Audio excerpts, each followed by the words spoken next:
The question in my mind is, how do you create or relaunch a highly profitable and successful 6 to 7 figure business? With so much conflicting advice about the best ways to start and grow your business, how do you get it right the first time? I want to help entrepreneurs make a real difference and navigate the messy world of startup or relaunch. My name is John North, and this is the Startup Secrets for Entrepreneur Show. Join me today when we dig deep with our guests and get you the best blueprint so you can fast track your own business. This episode is sponsored by Evolvepreneur.app, your all-in-one online business system. Make sure you subscribe for future episodes at startupsecrets.show right now. So let's get into today's episode.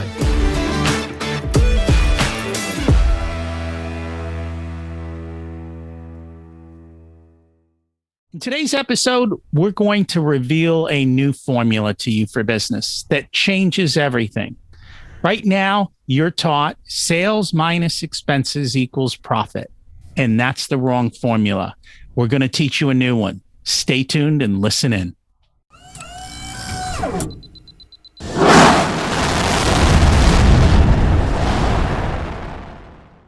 Today, our very special guest going to dig in deep about, failures and successes and the challenges they face and how they overcome them.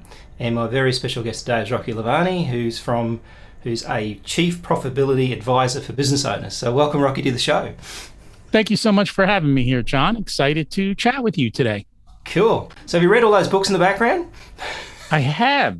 Good work. I've read most of them. I haven't gotten to the email one. That's on the list. Right. I just finished Who Not How. But the rest, a good chunk of them I've read. I've got more scattered around. I'm working on this one. The Ruthless Elimination of Hurry. Okay. Yeah, see, I like it. Yeah, I'm sort of like, I've got a lot of books. I actually must have put them up a bookcase somewhere because basically I've got a couple of bookcases running and I sort of run about 10 books at a time. But I think that's probably an important thing for an entrepreneur is to read books, because I think you don't learn real life out of books, but you certainly get a good strategy out of it and a good insight into someone else's way they think. Well, you can learn from their mistakes or you can make them yourself. Yeah, exactly. Yes, absolutely. I think decade in a day, right? All right, so tell me a little bit about how you got to where you got to now, like in terms of what you're doing now. Did you start off with a job in the first place? Is that typically the entrepreneur's journey? I did. I was working for the majority of my life, and I call it retired. Mm-hmm. So I retired a couple of years ago and said, now I want to do what I really want to do. Mm-hmm. And for me, I didn't like the seeds of what I do today were there when I was a teenager. I just didn't know how to take the knowledge I had and bring it to the marketplace. And I didn't understand the value that it had, because it was essentially a whole new kind of marketplace in a sense, and in a sense not. Right. So when I was a teenager, I was teaching accountants how to go from paper ledgers to electronic spreadsheets. And the program back then, the first one was called VisiCalc. Oh yeah, I vaguely remember that one, because I actually got involved in accounting software. Actually, was one of the second largest Sage distributors in the world. So it was very sunny times back then, right? I didn't realize how powerful spreadsheets were. I didn't realize the value that was there. Mm-hmm. But more so, what I didn't realize my skill set is I can look at spreadsheets and see the story and where the problems are, and I can understand them. I just assumed people knew how to read their financial reports in business. I came to realize 98% of business owners have no idea what their financial reports say. Yeah, this is actually true, because I probably implemented, I'm trying to remember how many accounting systems, maybe 600-700 or something, did about 3,000 interviews. And I found, exactly that, because when you went in, digged in and realised that they actually had no clue, they didn't read their financials, the accountant never sat down and actually talked to them about it. They said, you made a loss of your profit if you're lucky, you found that out, you got to pay tax, right? That was about all they had to worry about. And I used to go and say, look, I could find $100,000 in an hour without even looking, because you don't even look at your numbers. You don't, and like I was looking through my emails the other day, and I found a $15 a month charge that's been going through that I didn't realise had been going through for a client that I don't even work with anymore, that I've been paying for 2 years. Right? Yeah. And It's not a lot of money, but all the it sticks in time. your neck, right? That's like $15 these guys got. That happens more often than you can imagine at a larger level than 15 and multiply it. Yes. Yeah. And if you've got employees, forget about it. Because each one of them is another multiplier on that. Exactly, because they add on costs that you don't even think of, like even toilet paper nowadays. Like it's like it can cost you a lot of money because it goes through it. So I think the hidden cost of staff is a big one because I had $1 million payroll at one point there, and I reckon that it probably easily cost me a couple $100,000 more in terms of all sorts of things like staff mistakes, what they cost you in operating costs, and losing laptops because they walk away without looking back to see whether the laptop was actually still at the coffee shop. Like $3,000 laptop gone out the window. And so it's an interesting sort of area, I think. And we used to have this rule that was a 5% plus 5% minus 5% minus 5% equals 67%. And that was the math that we used to work on. And it doesn't make any sense, right? Because it used to be like, if you increase your sales by 5%, decrease your cost of sales by 5%, and decrease your expenses by 5%, mathematically, you'll end up with a 67% increase in profit at least. Right. So let me, I tell a similar story. You're a $1 million business owner, right? So you got $1 million in sales. You made $100,000 in profit last year. Next year, I want to double my profit. The normal thing everyone says is, okay, well, go from $1 million to $2 million in sales, and now you'll have $200,000 in profit. A couple of things wrong with that. One, that's a lot of work. Yes. Two, when you do that, more than likely, your profit goes down because you start to lose sight of the bigger picture. And you ramp your marketing up, obviously, too. You've probably ramped your marketing up, which is a big cost. Exactly. So what I tell business owners is, why don't we do something a lot simpler? Let's raise our prices 10%. So that immediately takes your profit from 100,000 to 200,000 without you doing any extra work. Yep.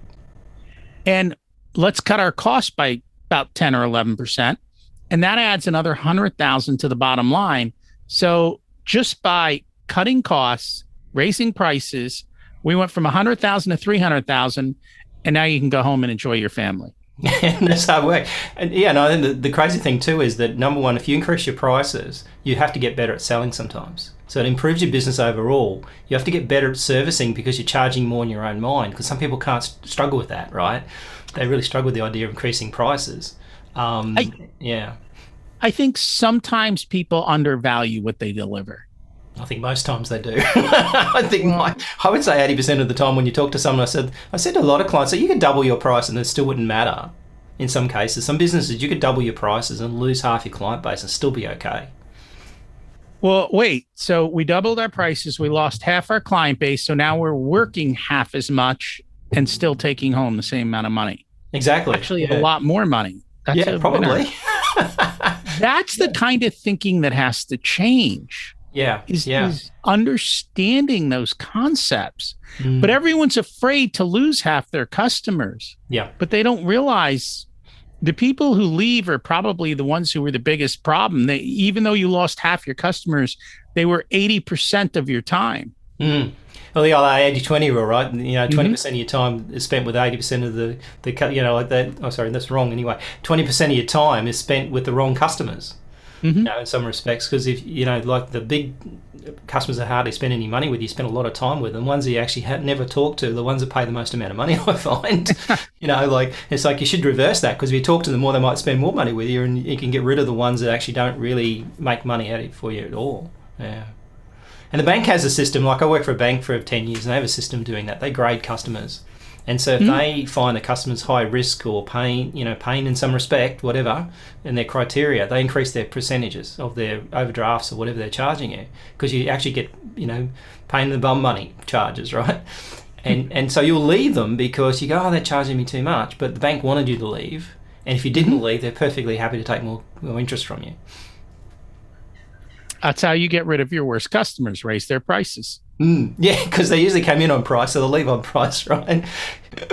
Used to have a saying with the staff: if the salary was the major reason they started with you, it would be the major reason why they'd leave you. Sounds very true. You got to do it based on values. So when you sort of retired and moved into an online business, I'm guessing, so what inspired you to do that in the end? Like, was there a reason that you did it? Outside, obviously, working a lot of hours and getting nowhere, like most people eventually get them to.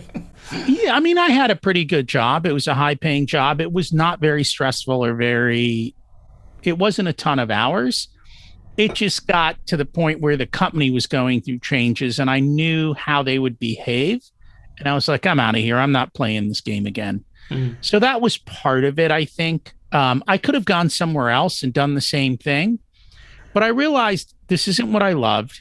And if I waited 5 years to start doing what I loved and I was really successful at it, I would be really mad at myself for giving up those 5 years.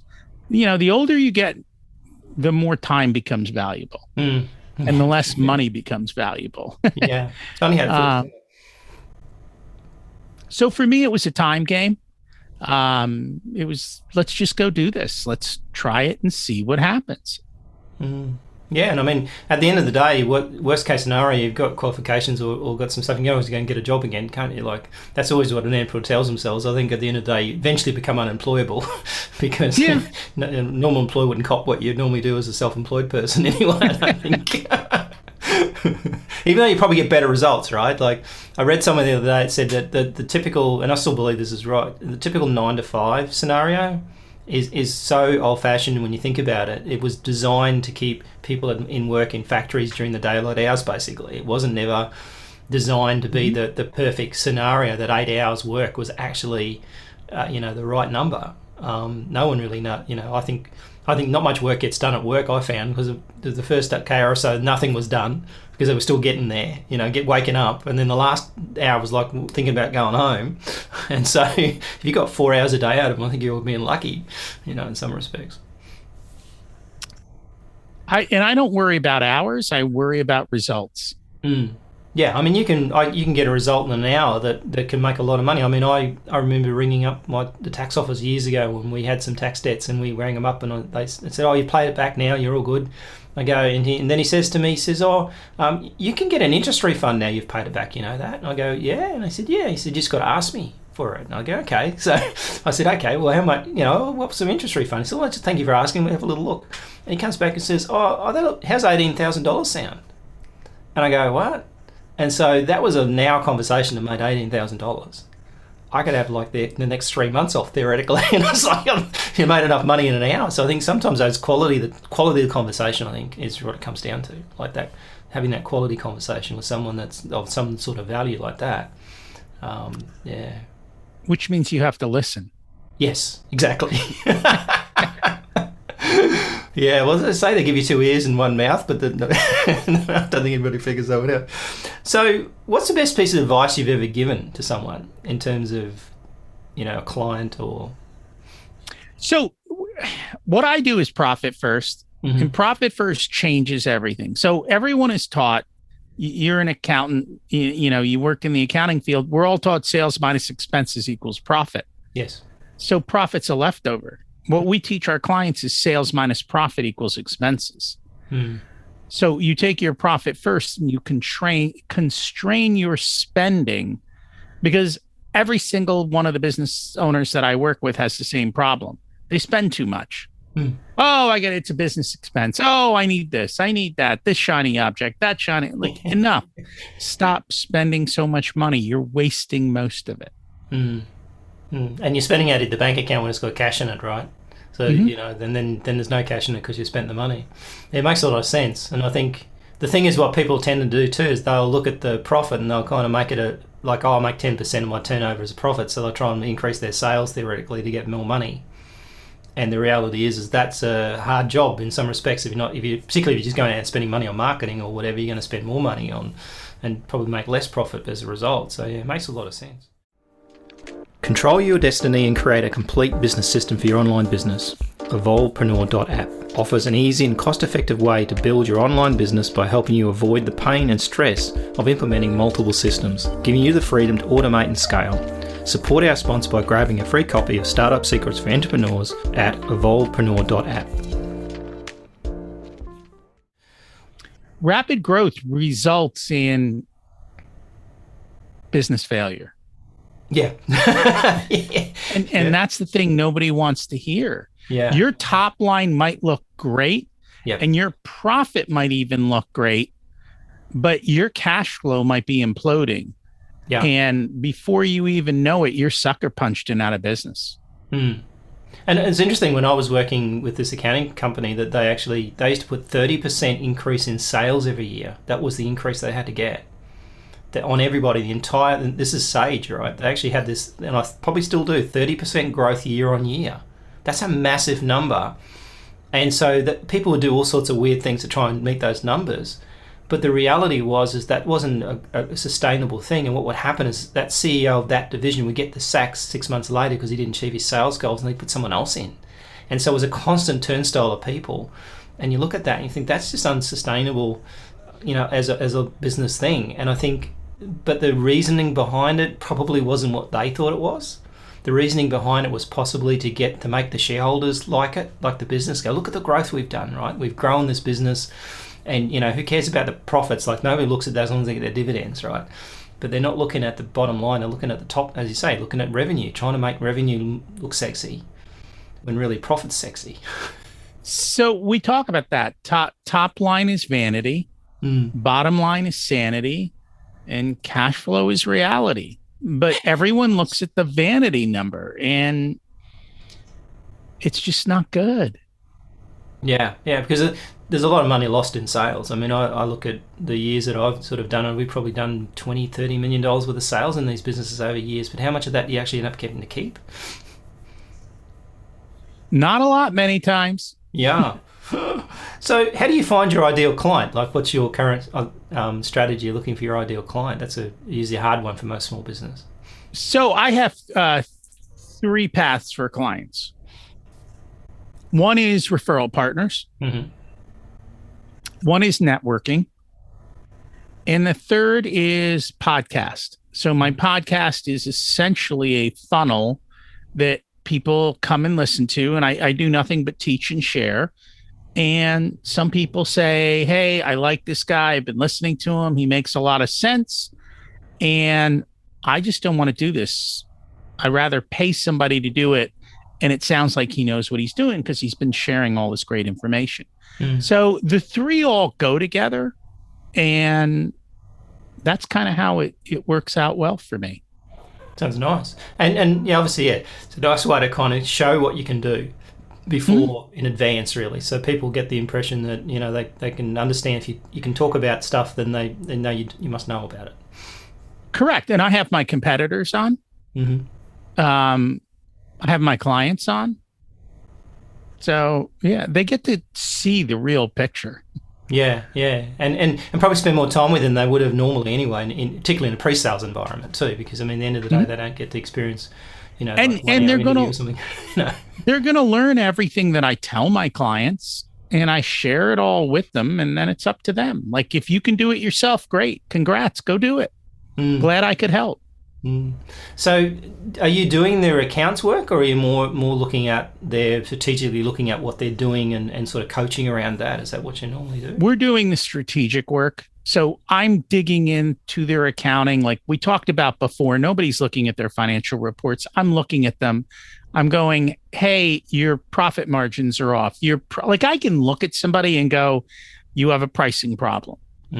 Oh, you have a spending problem. Oh, you have a sourcing problem. Like you're paying too much for your goods. Like, let's shift the way you do things. And so I can tell within the business owner what his major problem is. Big part of it is accountability. A big part of it is awareness. And, we sit together. I tell them what happened. I show them what can happen. We figure out how to make a change. And then I hold them accountable to the change. So do you find a lot of them, and I used to find this a little bit, is that the reporting in the first place was bad? So that the actual extraction of the expenses, so you'd find this big expense account and you go, what's in here? And it's like, it's just everybody's chucked things in there. It hasn't been properly coded in terms of what it's supposed to be. And it's misreporting the numbers in some cases. I find mistakes all the time. all the time. And I bring them up to them and they share it with their bookkeeper or accountant or whatever, and we fix it. But yeah, I see mistakes all the time. It's normal. And I think the danger is that, you know, people have bookkeepers that they've hired to do work and find out that the actual, and I found this a lot when I was implementing accounting systems, is they'd come in and you start asking questions, and the bookkeeper would get very stressed because the bookkeeper's knowledge level wasn't what you thought they were, because there was the smoke and mirrors thing going on where basically you thought they knew what they were doing, but actually they were just coding things whatever they thought was the best thing. And I had a client just recently like that. I've been pushing for a decent set of accounts so we can actually manage their business properly. And basically the bookkeeper in the end rang him in tears. And it's like, she's under pressure now. Like, you can tell. And I said, I've been through this so many times. It's always the data entry people that get very stressed because they know that they're probably doing it wrong. And rather than just saying, okay, well, teach me, show me, they get panicky and they'll quit, or they'll try and change them, or they'll try and sabotage the whole thing. I've seen that a lot. So what I'm seeing now is everyone is relying on automation, but the automation's broken. And so things are just showing up in places they don't belong, and they're not double checking. They're just clicking a box, send it wherever, and they move along. Yeah, absolutely. Yeah. Think about this. If 98% of people aren't looking at the reports, they're getting away with it 98% of the time.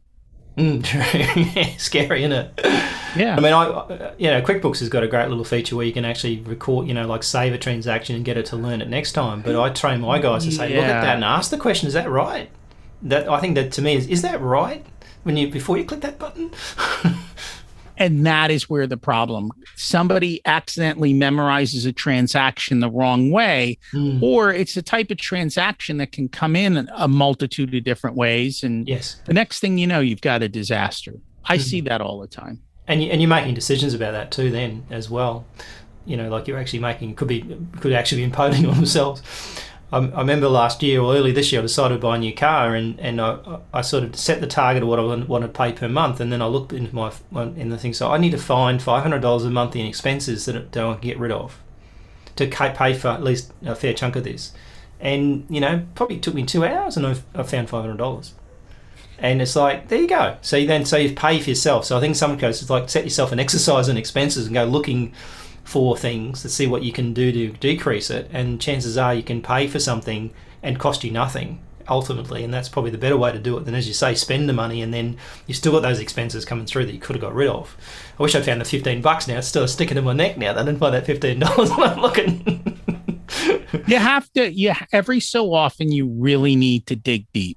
And big businesses do it, don't they? They get in there with the razor blade and they run through their business and they cut a lot of expenses. And I think that's the thing that small businesses are reluctant to do in terms of firing staff or making those bigger decisions that they think might impact them.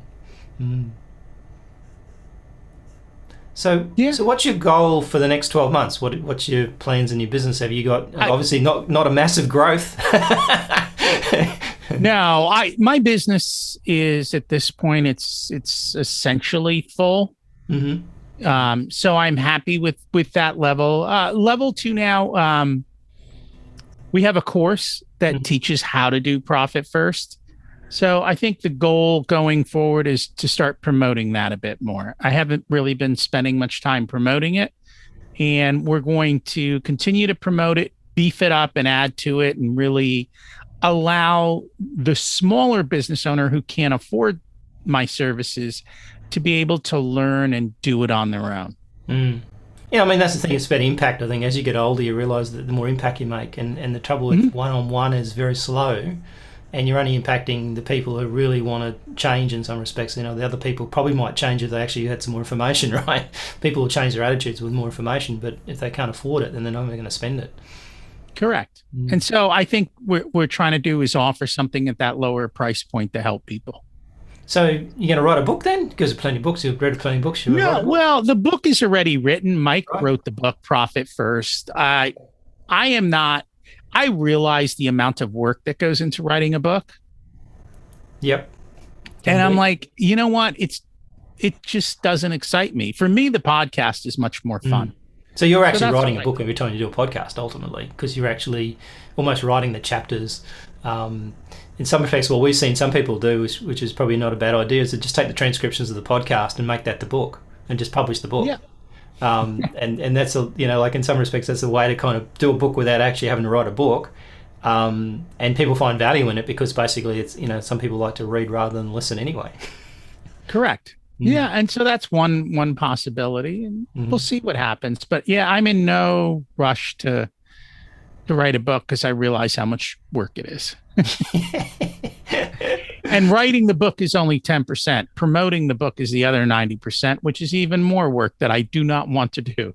Yeah, fair enough. Because at the end of the day, like I think without some sort of reasoning for doing books and stuff like that, and if you haven't got a desire to do it, then ultimately, writing it almost just becomes an ego thing. And I think a lot of people want to write a book for a legacy point, and it's not. It's better writing a logic book and actually having a reason for writing it. A lot of times what we do is we make sure that people can write books without actually writing a single word. We've got a method for doing that, and I think that's the strategy. I think the whole concept of seeing and writing a book could take years. To write a good book, yes, would take, or a great book will take you 2-3 years. And it's not an easy process in that respect. If you want to write a good book, you can do that in probably 90 days, but to write a great book, you need time. You do. Cool. So, what's the best piece of advice you've ever been given in terms of your side of things? I mean, I've always had this concept that every year I come up with something that I should, consider buy. And one of the things was I always said free advice is worth every cent. Right? and because what I realised was a lot of people will take your advice, you'll give them advice, your advice over the top of them, they never do anything because actually there's no reason for them to pay attention to what you just told them.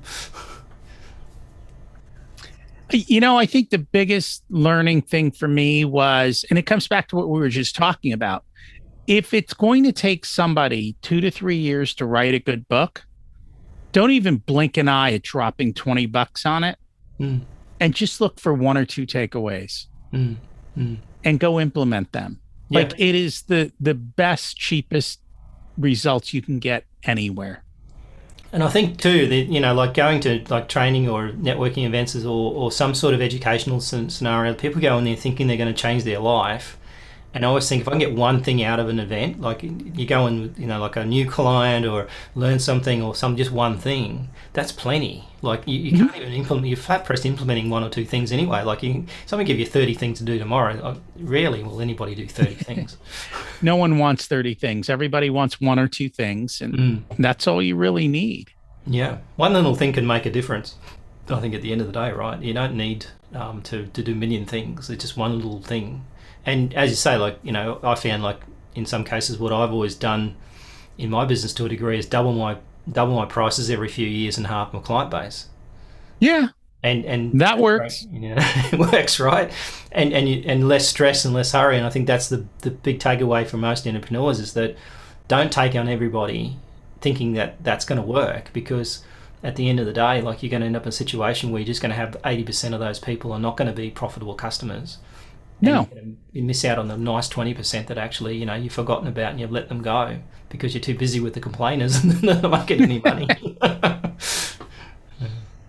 That makes total sense. And I think I'm very much going to follow in those footsteps as well. Great. Nice work. It's funny how we all come to the same place, I think. I think it's almost like, you go through this whole cycle of entrepreneurship, and I think that everybody goes through the exact same cycle. The market pushes and punches you around. So like I said in the great saying, I reckon, the great Mike Tyson said, everybody's got a plan till they get punched in the face.